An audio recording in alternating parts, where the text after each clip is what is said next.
Hello, everyone, and welcome to Blink Teen Read Week's digital tour.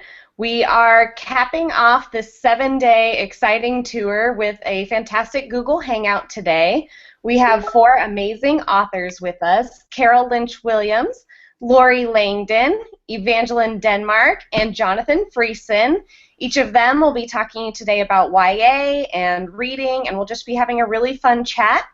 If you're interested in participating in the chat, you can join us on Twitter using the hashtag BlinkTRW to ask your questions, and we will get to them later. To start out, we're going to have each of the authors talk to you a little bit about themselves, who they are, what books they've been working on, and we'll just go away with it. And Carol, if you'd like to get us started, can you tell us a little bit about yourself? Sure. Thank you so much, Crystal. My name is Lynch Williams, and I write middle grade and young adult. My last few novels have been young adult books.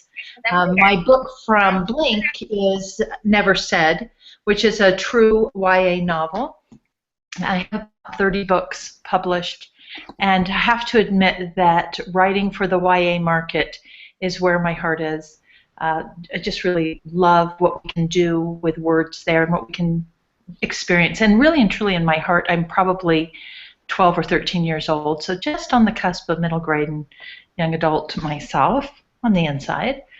I have 5 children, all girls, and they are really the best part of who I am and what I've done. Any of my success really goes back to who they are. One of them has a novel that's been accepted for publication. One of them wrote a nonfiction book with me called Sister Sister.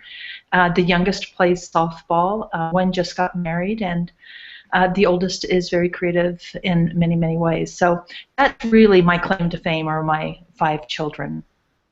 So there you have it. Thank you so much, Carol. Lorie, how about you tell us a little bit about yourself? Hi, I am Lorie Langdon, and I'm half of the author team that writes the Dune series, and this is the first book, Dune, in our 4-book series. There are 3 books out now. Destined for Dune is the second, and Shades of Dune is the third, and there will be a 4th book in 2016. And the Dune series is actually a retelling of a musical called Brigadoon, and you don't have to know the musical Brigadoon to really enjoy these books and to understand them. They're about 2 best friends who travel to Scotland, and through a series of mysterious clues end up opening a portal to a kingdom that only appears once every 100 years. So this is my co-written series, like I said, with Carrie Corp, and she is at an event in Northern Kentucky today, so she couldn't be here with us. I also have a solo novel coming out fall 2016 called Guilt Hollow, and it's a contemporary romantic suspense for teens. Thank you so much, Lorie. And Evangeline, how about you tell us about yourself? Okay, I'm Evangeline Denmark, and my book Curio comes out in 2016. I have a bookmark. I don't have an actual book. Don't even have advanced reader copies yet, so I'm really excited. Curio is a steampunk fantasy, and it's set in a mining town that's controlled by these evil alchemists. And my heroine, her name is Gray, and she ends up defying them, and to protect her, they hide her away in an enchanted curio cabinet where the curios have come to life. So there are the porcelain people and the TikTok people, and they're on the verge of revolution. So Gray has to find a way to get home, and she knows she's supposed to bring someone back with her, but the only other human she finds is a boy who goes around disguised as the Mad Talk, and he seems to be on the wrong side of the revolution. So I'm excited to share it with everyone in January. Thank you so much. And last but not least, Jonathan, if you want to share a little bit about yourself with us. Yeah, coming to you from central Minnesota, where it's beautiful today. And the book I'm talking about is Both of Me. Trying to think how to describe it. Perhaps the best way is it's about a young man with 2 identities. He struggles with DID, So he has two different identity disorder, two different people inside that aren't aware of each other. And it's about the young lady who falls in love with half of him. And the three of them end up going on a road trip together.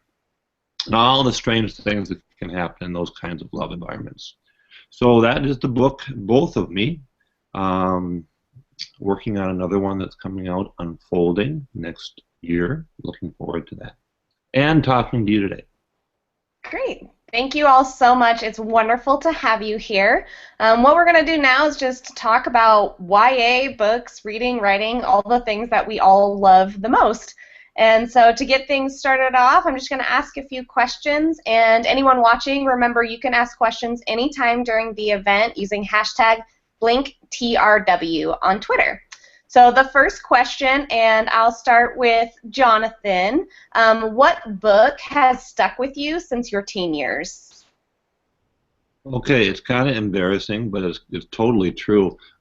Winnie the Pooh, and I read Winnie the Pooh, and it's not a teen book. I'm supposed to talk about only teen literature, but I read Winnie the Pooh like 8 million times in my life. I read it when I was a kid, I read it when I was a teen, and I love it because it has like a learning disabled bear and an anxiety-ridden piglet and a hyperactive tiger, and it has, you know, a helicopter mom type of, you know, kangaroo. It was awesome, and they're all getting along together, and they're also, they're the people who kind of are living on the margins, but they're all together in this one little 100-acre wood, and they all get along. And I think that's just mighty awesome that they could do that. And sometimes I think about that book when I'm writing my stuff for teens, how much I wish we could do that now. So I'm going to say Winnie the Pooh. I'm going to listen to the others have teen answers. Love it. Evangeline, how about you? What book has stuck with you through the years? I'm still going, aw, I love Winnie the Pooh too. My go-to answer, and really the truth, is Jane Eyre. I read Jane Eyre when I was around 10, and of course fell madly in love with Rochester. Still a little bit in love with Rochester. But it really kind of formed my ideas about womanhood and equality and integrity, really. You can't read about Jane Eyre and not then have that in the back of your mind when you're facing decisions that are hard. Well, what would Jane do? So I still love the book today. I'm a huge Bronte fan, and yeah, that's my answer. Perfect. And Lorie, how about you? What book? I would have to say The Outsiders. I loved that book as a teen, and it was one of the only YA books around. I guess I'm dating myself. In the 70s and when I was growing up. And my boys actually are reading it right now. They're 13 and 15, and it's stuck around. It's a classic. I think one of the reasons that I related to it was Pony Boy is this character who's a dreamer, and he sees the good in everything, and just the juxtaposition between that attitude that he had with the really harsh reality of his life and losing his parents and just having to fight his way through everything. I think that really resonated with me. Probably my first fictional crush was Dallas Winston, and so I still write bad boy heroes to this day, I think, because of that. Great. And Carol, how about you? Well, I thought of several books. You know how I am. Every time you ask me to say one, I'm like, only one? But I thought of an adult book that I loved. My mom was an English teacher and taught me to love reading at a very young age. So I loved William Faulkner, and I remember I was at the play of Mice and Men and finishing Light in August, which was one of my very favorite books. But for teen reads, I loved, and this is actually probably a middle grade novel, Zilpha Keatley Snyder's The Velvet Room, about a girl who breaks into this mansion that I think there's nobody in it. I can't remember it. I read it a long, long, long time ago. There's this one room she goes into, and it's filled with books. And she just sits there and reads, and oh gosh, it's just so amazing. I love that idea, and I want to do that now all the time anyway. I need a velvet room, I've got the books. So. Perfect. All right. Well, that was a great round of answers and kind of makes us all want to stop and just start reading all of our favorites. But let's keep going. So the next question I'll ask to Evangeline first. What did reading mean to you as a teen? How did it impact your life? Reading for me as a teen was an escape and kind of a way to handle the fact that I was stuck in a rather boring town. It was, I was not the happiest camper up in this Colorado mountain town with almost no one around and nothing to do. So I read a lot, and then reading was always there. It was always something that I could go to when things were hard. When I went through stuff as a teen. So yeah, I encourage it as an escape. There's nothing wrong with escape reading. Carol, how about you? What does reading mean to you, and what did it mean to you as a kid? Well, actually, I think that fiction probably saved my life. I'm kind of hesitating a little bit. I've talked very little about my childhood, but it was a rather tumultuous, and I end up writing about many of the things that happened to my sister and me when we were little and growing up. But I could always go somewhere else, somewhere safe, and experience life in a different realm, in a different place, with people who were surviving and making it. And maybe their lives weren't rosy. I mean, if you read William Faulkner or Leighton, or John Steinbeck, or even some of the great YA now, things aren't easy, but what we see is success and kids making it, teens making it and surviving. So I think that that's probably what books were for me.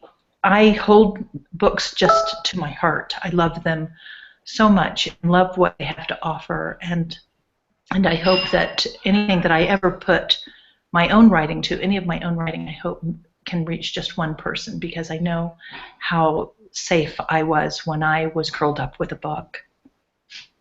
Wonderful. Thank you so much. Lorie, what was reading to you as a teen?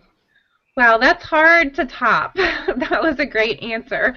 But I think it's similar, for me, that reading was the place where I felt safe. And I was a really shy, introverted child, and I had some trauma in my life as well. And I think just being able to have those books, like I remember going to the library and to discover a new author or a new book, like I can imagine and remember skipping all the way home from the library, because that was a source of joy for me. And even as I got older, as a teen, I felt a little awkward at times, and whenever I felt that way in the real world, all I had to do was open a book and I was home. So I think that a lot of us have that in common. Absolutely. And for you, Jonathan? Yeah, those are a lot of those sentiments, absolutely what I felt. Books just brought a lot of hope. A lot of hope when things looked really dim and bleak.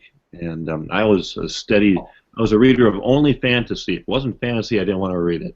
And I think part of it was because they were always those big fat books that made you feel real smart when you read them.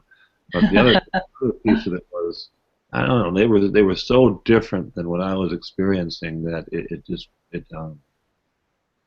allowed, the word escape fits. It allows you to escape, and somehow you received hope from that maybe you might actually escape the situation that you were in. So yeah, they were just real hopeful life rafts, I guess, for me. Absolutely. Thank you all for those really amazing answers. I think that reading can do so many things, so thank you for sharing that. So the next question, and we'll start with Lorie here, is why did you choose to write YA? Wow. YA was something that really I recently fell in love with, and it was the Twilight series that caused me to fall in love with that. When I was writing an adult novel, and it was inspirational time travel, of all things. And anyone who's in the publishing industry knows those two things don't really go together. But I didn't know that. It was my first novel, and I had finished that novel, and I was looking to see what my next project might be. And my friend Carrie Corp, gave me Twilight, and she said, "You know what, Lorie, you've got to read this book. It's kind of life-changing." And so when I picked up that book, I couldn't put it down because it reminded me of that girl that I was when I was 15, 16, and all of that heartbreak and the first love, like those really intense feelings of first love. And love or hate Twilight, it really did revolutionize the YA market. And so I had known for many years that I wanted to retell the story of Brigadoon. I had seen that play when I was 16 years old, and it just ignited a fire inside of me. And so it was those I put those two things together, knowing I wanted to retell Brigadoon from my teenage self, the teenage self that saw that play and fell in love with it, and then reading Twilight and that book opening doors to all that young adult could encompass. That is what really was the deciding factor for me. Thank you. And Twilight just celebrated their 10-year anniversary, which is unbelievable to even think about. I know. All right, for you, Jonathan, what made you choose YA? Yeah, I didn't choose it. I think it was I just started to try to write, and that's just kind of the voice that came out. I didn't know whether or not. I didn't even know I didn't know the term YA. I didn't even know that term when I started to write. I just started to write, and I think we write kind of from those years that we lost. We write the voice comes from some years that we are, I don't know, we're either living in or wish we could get back to, or we didn't have in the first place. And since I lost some of my years, that's just kind of the voice that came out. And so I guess I didn't choose it. Maybe it chose me. Perfect. Evangeline, how about you? I was writing in other genres, and I kind of got to the point where I gave up, and I decided to write just for the love, for what was in my head. And so I started writing Curio and fell in love with YA. I am addicted. I have always read it and always loved reading it, but writing it, I love the honesty of emotion that you feel like you can bring to YA. Sometimes you feel in adult genres that you have to rein in the emotional component, or at least I did. But in YA, it's kind of you're free to feel all the feels. And like Jonathan said as well, I think that I have things to say about my own teen years and coming out of that and what I believe now. So I don't see myself leaving YA anytime soon.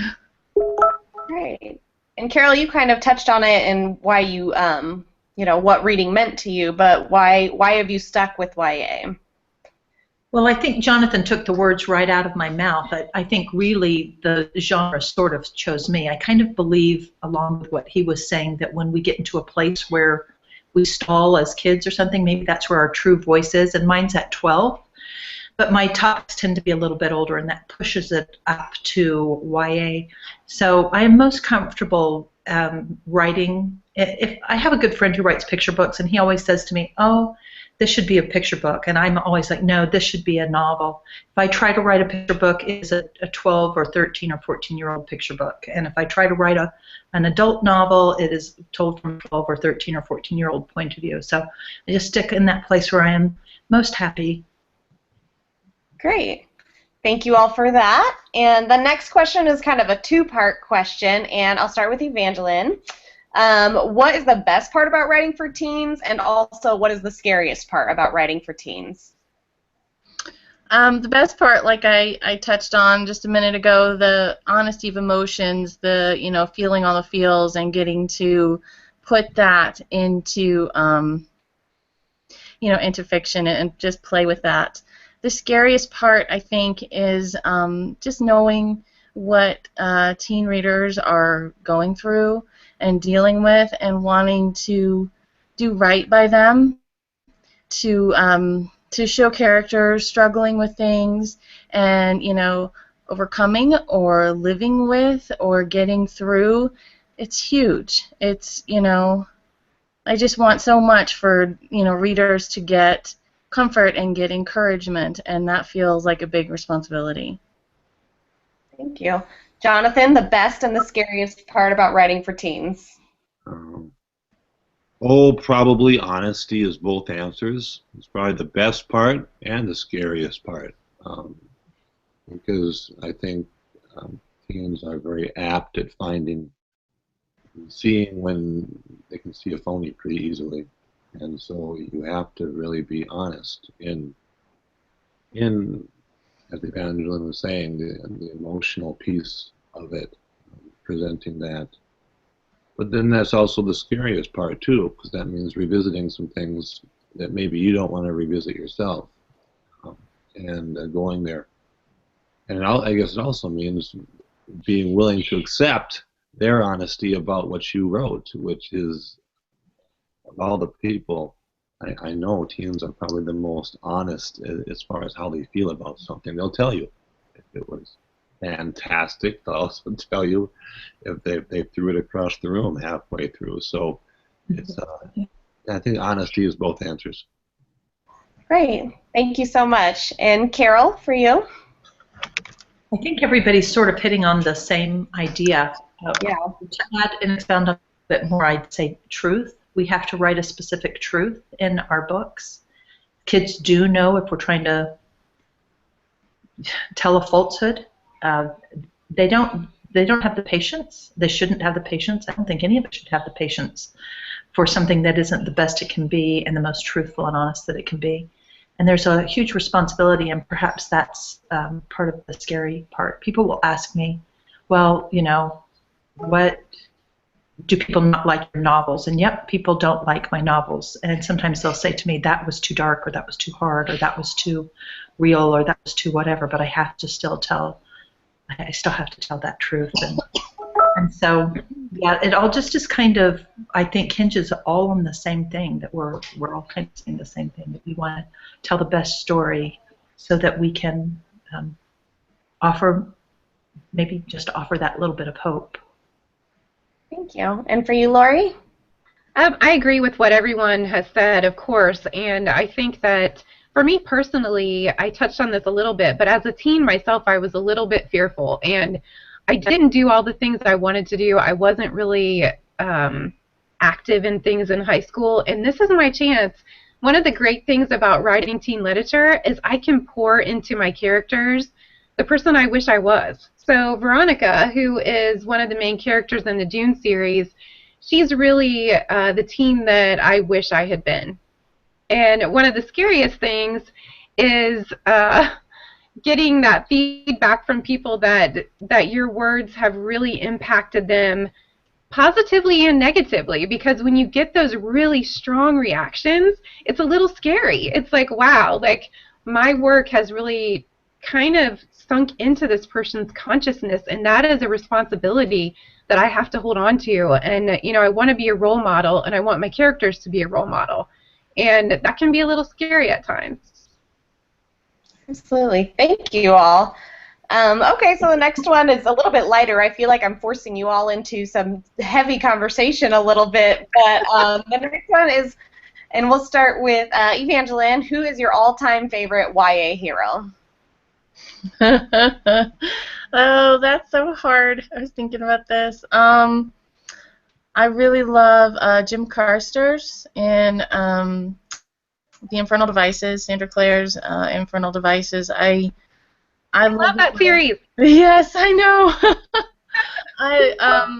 I love the way she crafted him, and I love how she takes a look at addiction, at chemical dependence, in such a kind and beautiful way, and I think that you know, right there can do some good, can, you know, meet some kids and speak to them. And so, yes, Jim Carster's Infernal Devices. All right. Lorie, how about you? I I would have to say Hermione Granger from the Harry Potter series, because she's kind of every strong, brilliant girl's dream. You know, she's who we all want to be. So I really love her. Thank you. For you, Jonathan?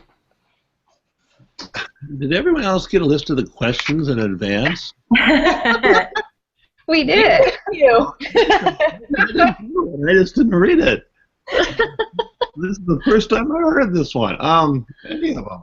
Okay. I don't know if this is a YA book. It's kind of a crossover. It's both, and it's somewhat of a recent book. It's Peace Like a River. It's my favorite story. And, yeah, that's a great one. Leaf Anger, and Reuben is just so, well, he's flawed, you know, just like we're all flawed, but he is just, he's so big-hearted, and he just sees the world, everything just gets right into him. He doesn't have a filter to block it all out, and somehow, in seeing the best and the worst of everybody, he just, I don't know, he comes out with a view and perspectives that just kind of blow me away. He's a survivor, but he's also just a big-hearted survivor, and that's kind of what I want to be, big-hearted. So I'll say him. Okay, great. Carol, for you, who's your top YA hero? So I'm going to go with that Leif Anger book, too. That is an amazing novel. But the real truth is that my heroes change from book to book. I don't have anything that is top. People will ask me what's the favorite book I've written. I'm like, you know, whatever book I'm working on right now is the book that I love. And typically, if I'm sticking with a novel, I'm loving that main character. I do love, as an author, Fiona Wood, and she wrote. I don't know who the main character of the book that I just read of, what his name is, but he was hilarious. And sorry. That's okay. All right, and so for anyone who is an aspiring YA author, just aspiring writer at all, what is your top advice for them, Jonathan? Oh, shoot. I didn't get the questions. You start with other places. Okay, next one we'll start with other places, but we're going to put you on the spot this time. I'm paying attention because I was going to listen to everyone else. Well, favorite author? No. Advice? Advice for aspiring writers. Advice for aspiring writers. Yeah. When I started, this is terrible advice. But I mean, give it. So I was told that if you can do anything else, do that, because this is going to really be hard. And so I tried, and I don't give that advice really. But I think I'll give it. I'll just kind of twist it a little bit and say that I obviously, and this might come out other places. Perseverance is good, and emotion and your passion for what you're writing just covers a multitude of other defects that might be there. So you're not so good at doing one thing. If you're passionate about writing and you're passionate about the story you're telling. That covers up a lot of craft issues and other issues that you might be trying. So just if you're passionate about it, do it. Just go ahead and do it, and it's going to take care of itself. First answer. Thank you. Thank you. And Evangeline, how about you? Well, Jonathan kind of touched on my sort of go-to advice, which is you know, give up early, give up often. And if you can stay given up or you can stay quit, then, you know, maybe you're not a writer. But if it makes you miserable, then, you know, and you just have to write, sorry, you're a writer. You're going to have to do it. But my other, you know, kind of practical nuts and bolts tip is find some people who you trust, whose opinions you trust, and let them read your work. I know that that's scary and that's hard.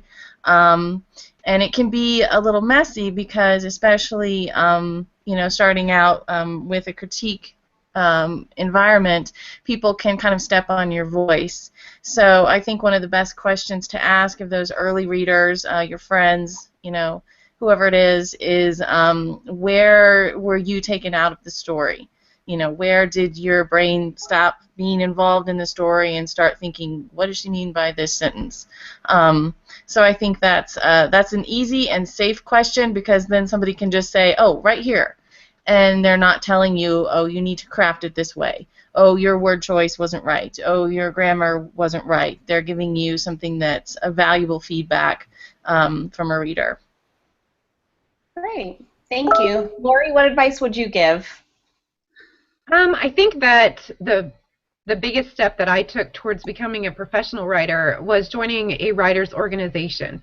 So if you go to your library, you can search on Google. There's organizations called Squeeby, which is, I can't remember what that stands for, but it's it's for YA and children's authors organization, and they have meetings in different cities throughout the United States. Really, what you need to do is get in a group that will support you, that will help you grow your craft, and where you can learn more about publishing, how to get a literary agent, how to break into publishing itself. If you know this is what you want to do, so starting with the building blocks of knowing this is what you want to do, you're writing every day. I think the very next thing is you've got to get into a writers organization that feeds that and that you can learn a little bit more. Thank you. And Carol, what advice would you give? I would say a couple of things. The best way to be a good writer is to be a great reader. So read, and then, of course, you want to write, and you want to complete manuscripts, and because you're never going to get anything published if you don't write it. So read and write, but for practical, everyday, when you're starting a novel, start on the day something new happens. Then you won't have 40 pages of backstory at the very, very beginning, and you won't have to say to people, no, it gets really good on page 40. Just read to page 40. Start when something new happens. Great. Thank you so much for that. And this might be a similar question to who your favorite YA hero is, but who is your favorite modern-day YA author? We'll start with Lorie. I love so many. This is really impossible. I love Mary Weber. She is a fantasy writer. I think some of my favorite modern-day YA authors are fantasy. I love Leigh Bardugo and Cassandra Clare, and oh gosh, I just lost it. I had one. Crown of Midnight. Who wrote Crown of Midnight? I should turn around and look on my bookshelf. Let me see. Sarah J. Maas. Sarah J. Maas. She's one of my favorites. Perfect. That's why I tell you guys to set up in front of your bookshelf. You just saw why. All right. And Evangeline, how about you? Who's your favorite modern-day YA author right now? Right now, Tahira Mafi. Just took my breath away with her Shadow Me series, and A.G. Howard, her Splintered. No, Splintered? Yes, that's the first book. I'm thinking Ensnared. That's, I think, the last one, isn't it? Anyway, loved her take. So. Great, thank you. And Carol? I love Andy Nelson. She just won the Prince. I love her first book, especially The Sky is Everywhere. I love Andy Ellis. She writes upper middle grade, contemporary, upper middle grade, lower YA. Fabulous, fabulous voice. I love Mary E. Pearson, who wrote The Adoration of Jenna Fox, and they're going to make that into a movie, so I'm very excited. I've got a million favorite writers. All right. Thank you so much. Jonathan, I saved you for last this time. Thank you. I'll go with the recent folks that I've enjoyed. I've really enjoyed Jennifer Nielsen. She wrote The False Prince and the trilogy that follows, and that was really wonderful. I love what she did with the voice and that. She's created a fantasy that I read, and I just never heard anybody create a voice, a main character in a fantasy that actually took over. It was bigger than the fantasy world she created. It was absolutely fantastic. I thought that Jennifer Niven, I think that Jennifer Niven is an awesome new writer, and I'm really eager to hear or read some of the next books that she writes. Great, thank you. And hopefully this next one isn't too controversial or anything, but if you could snatch someone's idea and write the novel, what novel have you read that you're like, I wish I would have written that, and why, and would you have changed it at all? And we'll start with you, Evangeline. Well, Splintered. I loved the take on Alice in Wonderland and the twisted feel of it, the kind of punk feel of it. I tend to like that kind of out of the box sort of story. Would I have changed it? The ending, I was a little. I don't know what I wanted. That was a hard thing to pull off. But yeah, I loved the premise. I loved the Alice in Wonderland and the how she talked to bugs, and Jeb is a fantastic hero. So is Morpheus. So yeah, if I could have had that idea, I might have run with it. Okay. Carol, which novel do you wish you would have written? Well, I had a chance to talk with Fiona Wood not too long ago about her first 6 Impossible Things, and I told her, I wish I had come up with this idea. It's a retelling of Cinderella, but it is hilarious. It's told from a boy's point of view. Or anything that Mary Pearson does. I think she's so smart. And then for money, probably Harry Potter. I mean, really. I don't blame you for that answer. Jonathan, how about you? Oh, I wish it's a younger kid's book, but I wish I would have I wish I would have been the one to write Because of Winn-Dixie. I think that is as close to a perfect book as I've read recently, and for no other reason than I don't see a lot of books that I would not change one little thing in it, and I wouldn't change a thing. So it just felt like a perfect book. Awesome. And for you, Lorie? I wish that I had written Leigh Bardugo's Shadow and Bone. This series the writing is absolutely gorgeous, and sometimes when a book is beautifully written, especially a fantasy, the pacing is off. But this book, the pacing was tight. The world building is amazing. It's set in this kind of Russian-inspired fantasy world. And I wish I would have written that. Great. Thank you. All right. And now the last question I have for you is I just want to hear what you're working on right now and, kind of what the future holds for you. We talked about it a little bit at the beginning, but maybe you can elaborate a little bit more on which books are coming up next and even what events are coming up next for you if you have those. So, Carol, if you want to start and let us know what's next for you. Sure. I have a book that's coming out from Simon & Schuster that is tentatively titled Evie Messenger, which is about a girl who comes from a family that have amazing gifts. Her grandmother her aunt is an amazing cook. And it's a gift from the dead, actually. And then her other aunt does hair really well, and she's just waiting for her gift to see what it's going to be. And then I started a middle grade novel that's set back in the 60s about a little girl and her twin sister, and they want to both be professional wrestlers. So they're excited about the chance to meet a famous female wrestler whose name was the Big Moolah. I think that's what her name was. They're going to meet her in Florida. Their grandmother is going to take them to see her. Great, thank you. And Lorie? I'm actually working on 2 books right now. Dune 4 is something and it's going to be epic. It's really a little bit darker than the rest of the series, but we felt like we had to take that book a little bit darker so that you could appreciate the light, the end that is going to bring the conclusion to the entire series. And then I'm working on edits for Gilt Hollow, which I mentioned before, which is my solo novel that's coming out next year.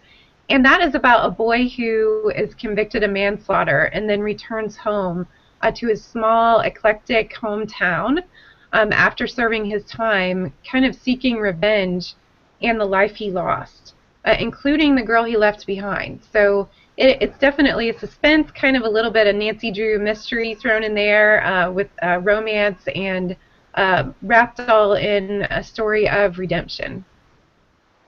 Great, thank you. Evangeline, what's next for you?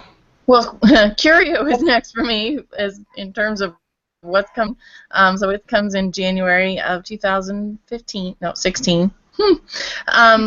And then right now I do have a novella out, which is kind of an origin story for Curio and for the chemists and the defenders. That is kind of the plot and the conflict in Curio. So that's out now. And I'm working on a new adult gothic romance that is sort of a spin-off of Wuthering Heights. Great. And for you, Jonathan? Carol, is a wrestler the same as a wrestler? Sort of, yes. One has a southern accent. That's what you're talking about, a wrestler, right? What I would call a wrestler. You'd call it a wrestler. But it's a wrestler, really. Jonathan. It's a wrestler. I was trying to figure out what a wrestler is doing. What a wrestler was, but what a wrestler was doing in Florida. I'm working on finishing up, I guess, edits. Although I haven't seen the first copy yet, so it's kind of funny that way. Of a book called Unfolding, and that'll come out next year. Hopefully early. At my speed, we don't know, but hopefully early. And takes place in a small Oklahoma town that has been hiding secrets for many generations, and it's really about the two, the boy and the girl, of course, who are kind of thrown together, discovering what that secret is. A lot of it takes place in a prison, a supermax prison. So I'm kind of excited about that. Cool. Not about the prison, about prisons, but you know what I'm saying. So that's coming up, and then after that, well, we don't know. Who knows? Who knows what's after that? Great.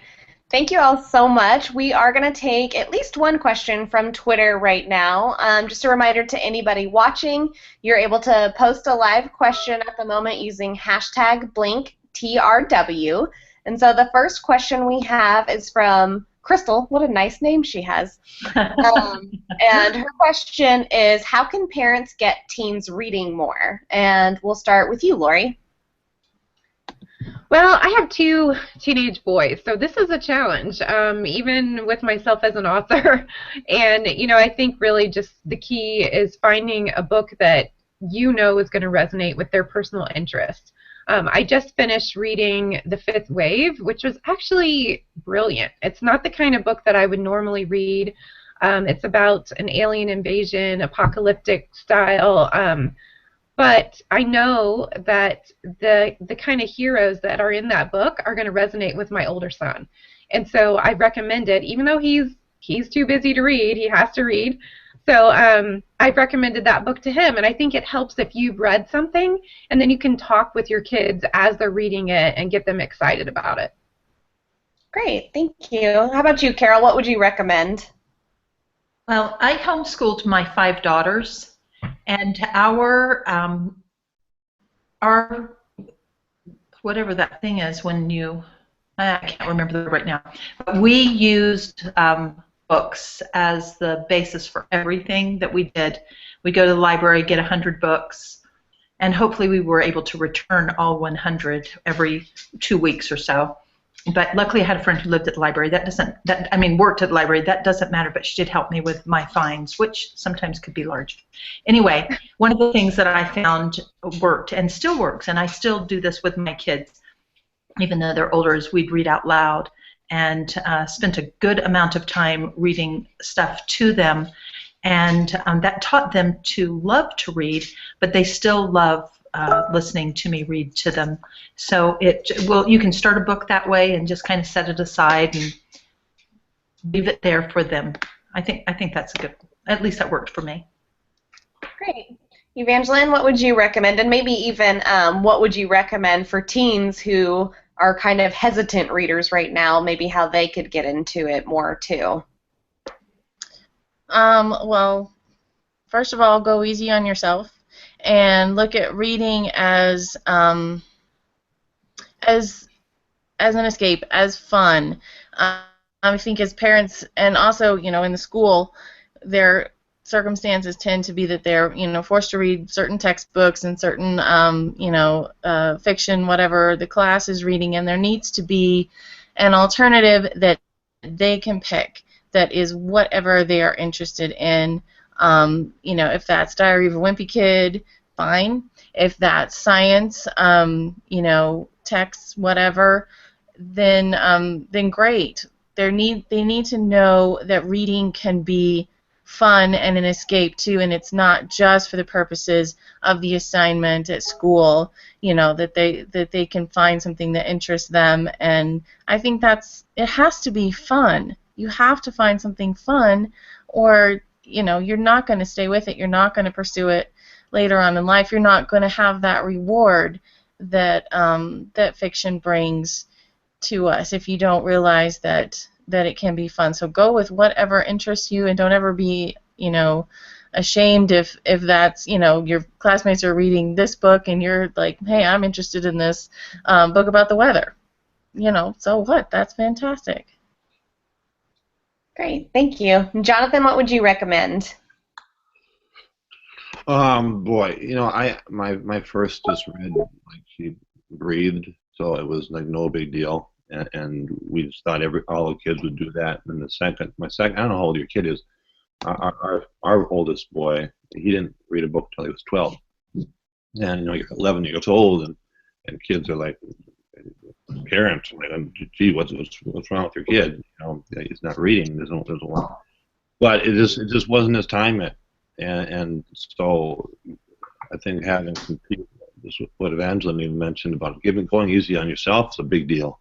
That's a big deal, and and knowing that if and when, and I say if because I'm aware some kids just aren't going to be big readers, and that's even okay. I mean, I have two of them, and reading is kind of important to my livelihood because but they're not going to be big readers, but they're going to be fantastic human beings, and so while I want them to read, and I'm aware that, like, I've seen now a couple of them just take off, and the other one, no, I don't know. I don't know if he's ever going to pick up that book on his own. But I think planting the love of story is a huge deal. So whether or not they're big readers, just to learn to love story, and that's where your reading out loud and telling them stories comes in. I don't know, and be gentle with yourself. Great. Thank you so much. We'll take another one from Twitter. Robert wants to know, when did you start writing, and when did you know writing is what you wanted to do? We'll start with you, Carol. I was always going to be a writer. So I started writing when I was very little, and as soon as I could write, I was penning stories. Before that, I was telling stories. I didn't know I was going to be a writer for kids until I was in my late 20s, and I ended up having a teacher who suggested that I enter a writing contest, and it was at this time, this was a long time ago, the Delacorte first young adult novel writing contest. We don't have that anymore, but my manuscript was pulled out as a middle grade novel. I knew I was going to write, but also when I was kind of young, I thought all authors were dead, and I'm happy to know that they aren't, right now at least. But yeah, so it was just something I was always going to do. I've always loved words, and I've always loved kind of everything that we've spoken about up to this point, and just a perfect job. Or a librarian, that would also be a good job. Or a singer. Very diverse career. For you, Lorie? When I was growing up, kind of like what Carol said, that authors were not accessible. They just seemed kind of like these ethereal beings that, dropped books from the sky.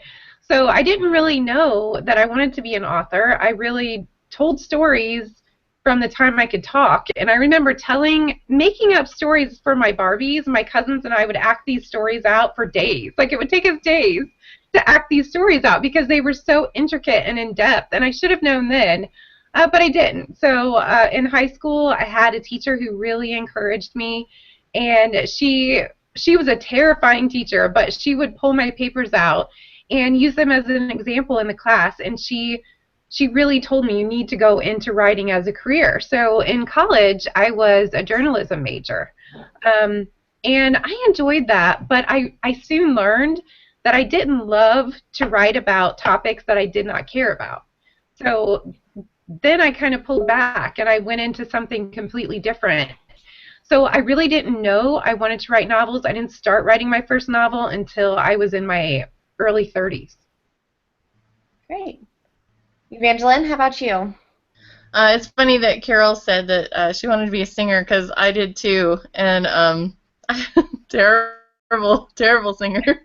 And we can go on the road together, Evangeline. Yes, we'll tour not singing. But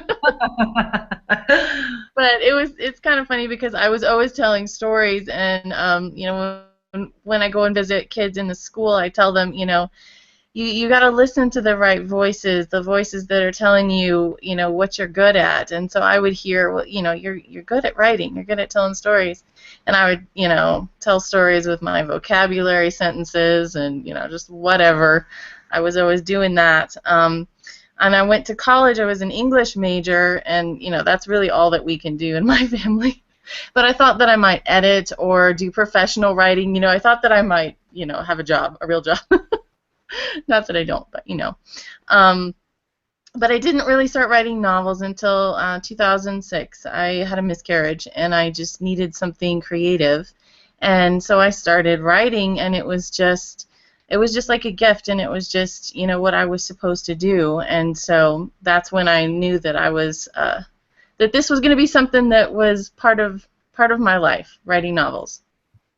Crystal, can I add something? Sure. You know, Evangeline talking about that reminds me that I actually started writing my first novel when I was in a hopeless time too. You know, she talked about having a miscarriage, and that's when she started writing. And I struggle with something called Crohn's disease, and I'd had a horrible flare-up. And the doctors were talking about sending me to the Mayo Clinic, and they didn't know how to help me anymore. And I was kind of in constant pain. I lost all kinds of weight, and I had to take time off of and I was home, and I was just really praying through it, because I'm like, what is the purpose of this? There has to be a purpose for this suffering and you know, everything that I'm going through. And this, you know, the idea for my first novel dropped into my head, and it was pretty miraculous. And so those days I would sit and I kind of hunched over my keyboard in pain typing. And that's how I started writing. I mean, really, that's the story I should share. Thank you. Can I answer? Yeah, I love that creativity can make something beautiful out of pain. And I think that that's so important for anybody to know, because there's other ways that we try to deal with it, and we have to, and I'm not saying that you shouldn't, but you know, kind of getting hooked in and getting addicted to creativity is a way to, like I said, just make something out of something that's taking away from your life. You get to turn it around and add something to your life and to the world and to, you know, to everyone. And so thanks for sharing that. It's kind of neat to know we have similar stories. Yeah. Thank you both. And Jonathan, for you, when did you start writing, and when did you know that you were going to be a writer? Oh, I don't know. I think maybe 10 years ago. You know, I sure wasn't going to do it as a kid. Having Tourette syndrome, I couldn't even write a sentence on a paper. So I sure wasn't going to write. So that didn't start early, and honestly, it's just kind of the next thing that came. I'm not someone who always wanted to be a writer, or always was good at telling stories, or always was anything. And I can't even say I'll be a writer in 5 years. It's not like it's funny how when you actually quote become a writer, whatever that means, all that kind of mystery and the ooh of it kind of disappears, and you realize, oh my word, that's what this is. So you know, I'm doing it now. Maybe in 5 years I'll do something else, a lot more exciting. And I think that's really cool to know that we can switch that up. You know, I've done 8 different things in my life, so it's a good thing. I'm looking for number 9, even though I'm doing great. Maybe you can go on the road with me and Evangeline. Yes. What do you play an instrument? Do you sing? No, I don't. I sing a lot, but that wouldn't help. But apparently, it doesn't help. It doesn't matter. Yeah, it doesn't sound like you guys need help. So yeah, sure, I can bebop. Let's do it. All right. Well, I think with the official forming of a Blink band, I think that just about wraps up our chat for today. So first, I want to thank all 4 of you for joining us and sharing such personal stories and such amazing advice regarding writing and reading. It's been a truly amazing week celebrating teen reads and YA books and writing and all of the things that come with it. So I want to thank everyone who is joined in on our Twitter chats and invited authors into their school through Skype. It's been a lot of fun. Make sure that you follow each of these authors and check them out. You can find Carol on Twitter at Carol_writer928. You can find Lorie Langdon at Lorie Langdon on Twitter. Evangeline, you can find at Evangeline D. And then Jonathan, you can find at Friesen Jonathan. So make sure that you follow all of them. You can continue to ask questions using the hashtag BlinkTRW. It's still Teen Read Week through the end of today, so make sure that you continue to visit your local libraries this weekend and enjoy everything that this week has to offer. Thank you all so much for joining us. And Thank you. Thank you. Yeah, thank you. Bye. Thank you. Thank you. Have a good one. Bye-bye. Bye. Bye.